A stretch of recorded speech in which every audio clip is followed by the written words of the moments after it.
Baik, terima kasih Pak Rifai. Assalamualaikum warahmatullahi wabarakatuh. Wah, Ya, udah pulang. kenalkan saya Muhammad Effendi.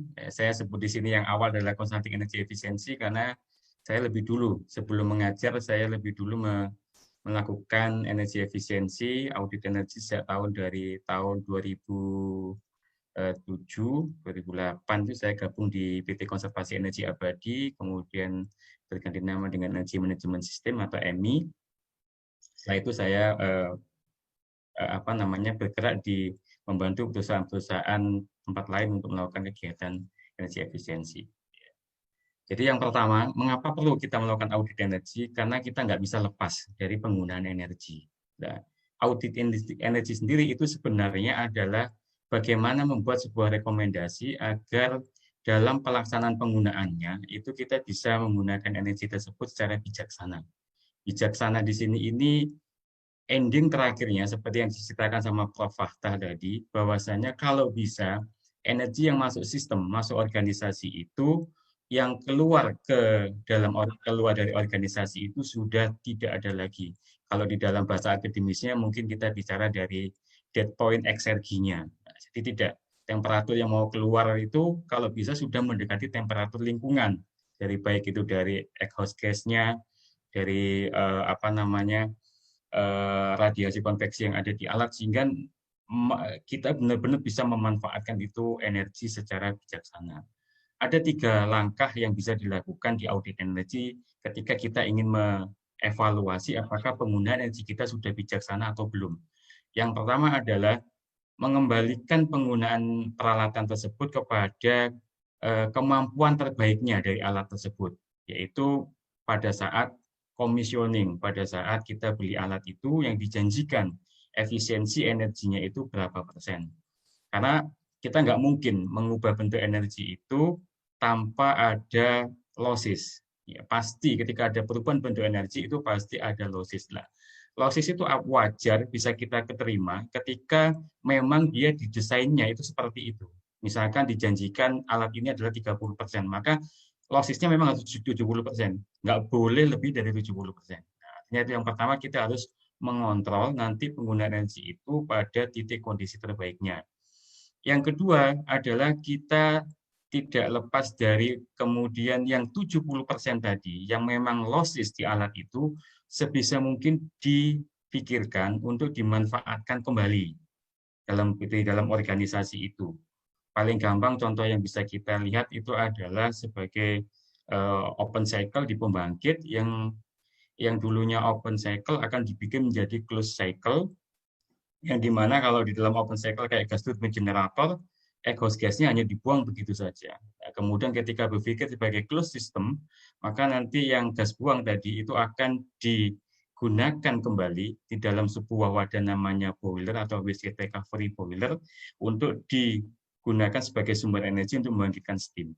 Itu akan dapat energi listrik lagi tambahan tanpa kita mengeluarkan energi atau membakar energi primernya. Yang ketiga, kita tidak auditor energi tidak boleh antipati terhadap perkembangan teknologi. Jadi selalu mengupgrade dirinya untuk mencari informasi apakah ada perkembangan teknologi terkait dengan peralatan yang semakin hemat energi. Nah, jadi bisa difikirkan gampangan contohnya seperti lampu yang dulunya kita pakai lampu TL yang 36 watt itu kita bisa untuk mendapatkan kuat cahaya yang sama kita bisa menggunakan LED yang sekitaran 20 watt atau 15 watt. Itu artinya kita melihat perkembangan teknologi alat-alat itu sudah semakin efisien. Jadi ada 3 langkah yang bisa dilakukan untuk mengontrol penggunaan energi. Nah, yang tidak kalah pentingnya audit energi itu jangan dijadikan sebuah objek atau sebuah apa namanya kegiatan yang sesaat. Ya. Audit energi itu harus hasilnya harus dimasukkan dalam sebuah sistem manajemen energi. Ya. Sehingga apa yang nanti kita rekomendasikan dari sebuah auditor energi hasil energi bisa terukur keberhasilannya dan selalu bisa continued improvement. Nah, itu pentingnya bahwasanya audit energi adalah supporting yang besar yang memang diperlukan untuk kegiatan sistem manajemen energi. Jadi tidak boleh hanya sebuah kegiatan yang sesaat. Nah, di dalam energy management system sendiri, sebenarnya itu sudah lengkap. Jadi dimulai dari kita bicara sistem manajemen energi ISO 50001, sekarang sudah versi 2018, kemudian ini supportingnya. Salah satunya adalah energy audit, bagaimana kita melakukan guideline untuk melakukan audit, dan yang tidak kalah penting di sini, untuk bagaimana kita mendapatkan suatu parameter energy performance value, energy performance indikator yang menunjukkan sebuah angka yang bisa mengukur keberhasilan penggunaan energi tadi. Nah, ini yang tidak kalah penting, yaitu di ISO 506, bagaimana kita nanti menetapkan energy baseline dan NP-nya. Jadi kalau kita lihat audit energi sendiri, tujuannya itu ini mengukur kinerja energi, kemudian kita mengidentifikasi peluang penghematan energi untuk meningkatkan kinerja energi tersebut. Hasil inilah kemudian nanti yang akan selalu dimonitoring, dievaluasi, yang itu merujuk kepada sebenarnya adalah sebuah sistem manajemen energi. Jadi apapun kondisinya, ya new normal ataupun sebelum pandemi, itu kalau organisasi masih menggunakan energi, maka audit energi itu harus tetap dilakukan. Jadi ini adalah tidak bisa, tidak. Bagaimana untuk kondisi saat ini? Tadi yang Pak Rifai bilang, bahwasanya untuk ke lapangan saja, audit itu adalah kita melakukan kunjungan ke lapangan, ya betul ya. Dan pada saat kondisi ini susah setengah mati kita untuk dapat izin ke lapangan. Nah, yang saat ini kami lakukan itu adalah kami membantu membangun sebuah sistem. Saat ini saya sedang melakukan audit di PT Smelting dan membangun setup ISO 50001 2018 versi 2018 di PT PAM Pertamina Hulu Mahakam. Nah, itu adalah bagaimana caranya kita selalu minta bantuan tenaga lapangan di sana untuk mengumpulkan data seperti apa yang kita inginkan. Yang pentingnya itu adalah pertama, kita akan membuat energy mapping. Energy mapping ini sangat penting. Ini mungkin teman-teman di industri itu mulai dibikin bagaimana sistem kita yang akan evaluasi boundary kita. Kemudian nanti kita lihat jumlah energi yang masuk di dalam sistem tadi, kemudian dievaluasi kemana saja energi itu masuk ke sistem. Ini kalau di dalam nantinya itu akan kita bagi menjadi level 1, level 2, level 3, bahkan kalau level 4 kalau itu memang diperlukan. Nanti apa itu levelnya kita akan lihat. Jadi seperti target tadi, audit energi itu bukan sebuah kegiatan sesaat, tapi dia adalah penunjang supporting yang maksimal untuk selalu penggunaan energi di organisasi itu adalah melakukan penghematan. Itu yang pentingnya. Setelah ini dibikin, energy mapping kayak ini dibikin, maka kita nanti akan menetapkan energy performance indicator. Itu adalah kalau kita bahasa sederhananya adalah sebuah nilai kuantitatif atau ukuran kinerja energi. Energy performance indicator itu tidak serta-merta hanya menunjukkan jumlah konsumsi energinya. Jadi tidak hanya menunjukkan jumlah konsumsi energinya, bisa jadi iya. Seperti kondisi apa? Misalkan kita di bangunan gedung, cukup kita mengevaluasi energi perform indikator kita dalam bentuk KWH. Karena gedung yang relatif tidak ada perubahan penambahan orang, luas area, itu maka konsumsi energinya itu benar-benar terhadap yang khususnya penerangan itu ya itu saja. Jadi ini bisa digunakan sebagai energi indikator. Namun ini banyak sekali kekurangannya ketika ada suatu unsur variabel yang mempengaruhi konsumsi energi tadi. Maka yang kedua itu bisa dipakai rasio nilai yang diukur, perbandingan. Ini bisa kita contohkan misalkan efisiensi boiler atau KWH per ton produksi. Tapi ini harus diuji. Kalau suatu organisasi itu menghasilkan sebuah produk, apakah memang benar produk ini yang mempengaruhi konsumsi energi? Nanti kalau ini tidak tepat, ya, itu akan menjadi masalah ketika kita melakukan pengukuran keberhasilannya. Nah, karena saya seringkali mendapatkan banyak organisasi yang komplain, yang meminta efos tambahan itu ketika dia sudah mendapatkan ISO 50001, mereka nggak bisa mengukur keberhasilannya. Walaupun mereka sudah melakukan efisiensi di peralatan utamanya. Itu karena dalam penetapan NP, jenis model NP yang cocok, itu belum pas. Jadi ini sangat penting sekali. Ini penekanan, karena saya sudah ratusan lebih saya mengaudit energi di industri itu, ini menjadi masalah kalau kita mau melanjut kepada monitoring atau evaluasi ketika kita salah dalam menetapkan energy performance indicator. Model yang ketiga lebih advance, kita pakai statistical model, lebih advance lagi kita pakai engineering model. Nah, ini saya terapkan di GTC-nya PT PHM. Jadi kita pakai engineering model untuk mengevaluasi keberhasilan peningkatan energy performance-nya atau memonitoring apakah terjadi penurunan harus segera dilakukan evaluasi. Kemudian ini baru dari sini masing-masing tadi level yang saya sebutkan tadi, ini level organisasi, level 2 subsistem dari organisasi, misalkan sistem A, sistem B. Kemudian yang ketiga bisa masuk ke level peralatan pengguna energi terbesar di sini. Jadi yang energy performance indicator itu sangat baik kalau dibangun dari peralatan utama.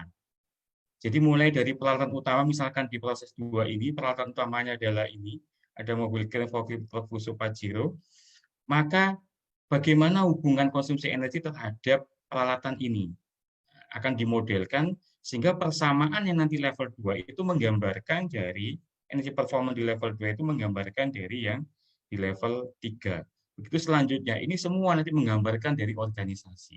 Sehingga keberhasilan di level ini itu akan terukur sampai di organisasi. Yang saat ini sering kejadian itu seringkali hanya di organisasi itu auditnya kemudian menunjukkan energy performance-nya itu langsung dibagi yang rasio terhadap ton produksi saja. Kadang-kalanya nanti tindakan efisiensi yang sudah dilakukan di level-level bawahnya si significant energy use-nya itu tidak terbaca di organisasi, dan itu akan menjadi sebuah problem ketika itu menjadi target. Orang-orang jadi malas akhirnya. Kita sudah melakukan ini tapi target kita nggak turun-turun. Nah, ini akan menurunkan motivasi karyawan yang terkait dengan tanggung jawab ini, sehingga nanti ini tidak bisa dievaluasi selanjutnya. Jadi mumpung ini adalah masa new normal, ini yang mulai dibangun. Nah, ini tidak mesti kunjungan ke lapangan.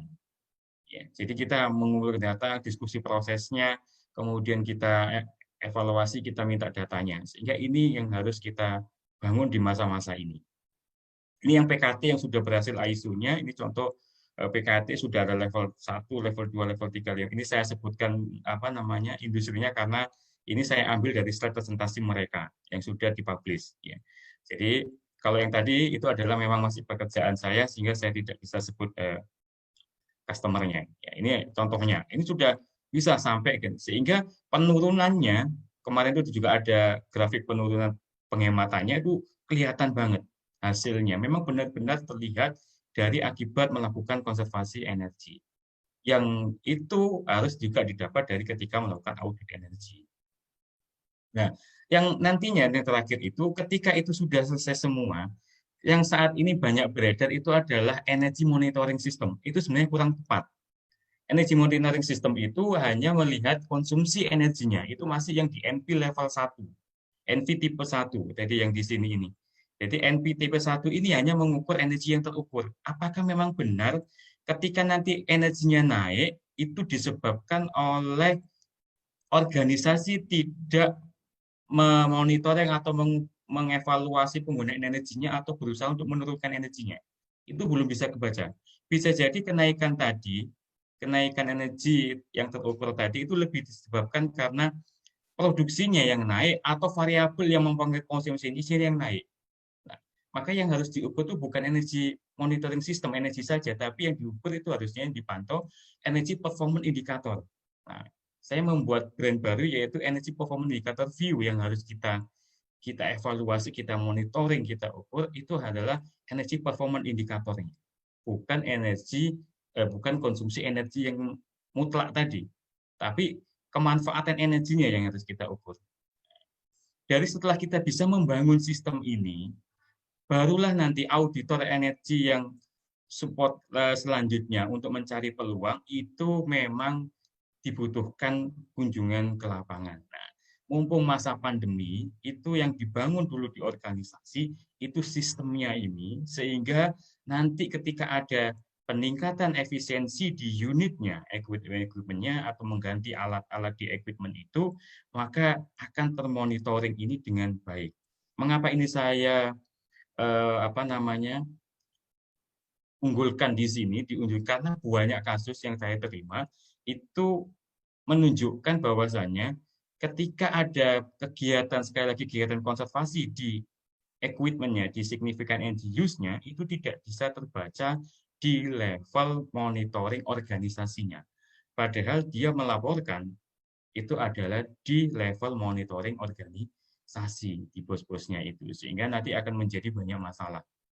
Oh, ini nggak bisa turun, target kita sekian, tapi nggak bisa turun, padahal kita sudah melakukan efisiensi di peralatan ini, peralatan ini, peralatan ini. Nah, sekali lagi ini yang saya pikir menjadi tepat ketika pada masa pandemi ini yang teman-teman di industri itu mulai membentuk sebuah energy performance indicator view, nanti baru sambil ketika sudah pandemi sudah mulai mereda bisa melakukan audit energi secara bisa secara langsung di level yang equipment-nya untuk mencari peluang potensi penghematannya. Lalu disinilah kemudian yang audit yang selanjutnya itu ketemulah detail kegiatan apa yang dilakukan untuk menghitung potensi penghematan yang jika didapatkan. Saya kira itu saja Pak Rifai yang bisa saya sampaikan. Sebelumnya saya ucapkan terima kasih. Assalamualaikum warahmatullahi wabarakatuh.